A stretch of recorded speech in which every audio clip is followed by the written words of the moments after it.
Tiedye, my Dasher friends. So, I wasn't feeling good the last couple days, but I'm back out dashing today. I thought I would tell you a little story. That's pretty funny.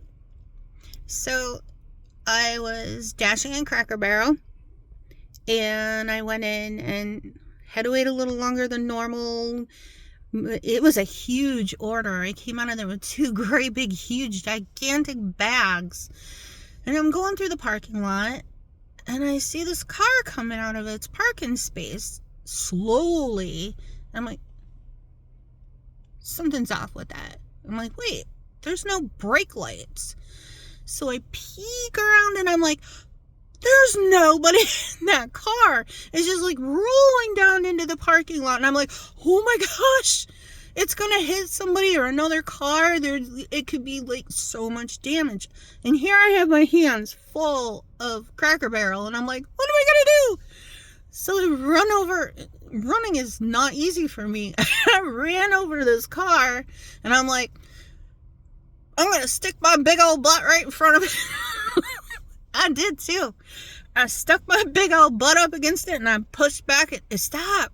And I'm like, it didn't run me over. Thank goodness. So then I'm like, now what do I do? So I look over and Jason's in the truck and I'm like, Jason!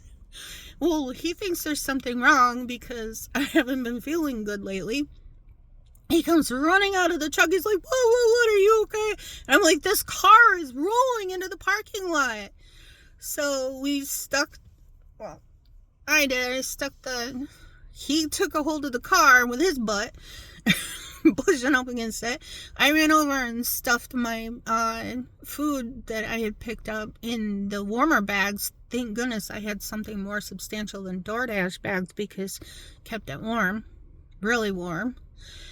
And then with him up against the vehicle, I run into the store and I'm like, I need help. This car is like rolling. So I show him I had snapped a picture of the license plate, and the manager is running around from table to table trying to find a person. I come back out and I'm like, oh my gosh, we are going to be late. We can't stand here holding this car up all this time. Jason's like, I don't want to let go. It's going to hit something. And I'm like, oh my gosh, do I have to leave him here so I can go do the delivery? You know, and it wasn't as much time as it sounds like, but to me, I'm fretting because I don't like to deliver cold food, and these people spend a lot of money, and my customers are important to me, so I'm just a fretting. And finally, this guy comes running out of the Cracker Barrel. He's like, "That's my car! Oh my gosh! Thank you." It was quite the experience because most people would just be like, oh, well, whatever. But I can't do that. I can't. So we jumped into the truck and we took off for the customer. And we got there a tad bit late. Thank goodness it wasn't a contract violation because I hear that's happening a lot lately to people that are not even like, I think they give you 10 minutes beyond the time. And I'm like, phew. And I feel the bags and everything, they're still really warm because I have really good bags. The warmer bags, not the DoorDash ones. If you want to really keep your food warm, you got to get different ones. Small tip in the middle of this story. So I got it all delivered and everything worked out good, but that was an experience. But I do feel blessed that I was there and then I noticed and then I could do something about it because holy moly.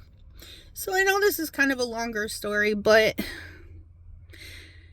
it feels good to do something good for people. And I try to do that every chance I get. It's just random acts of kindness. Just be kind. That's how I live my life. Much love to you from my heart to yours.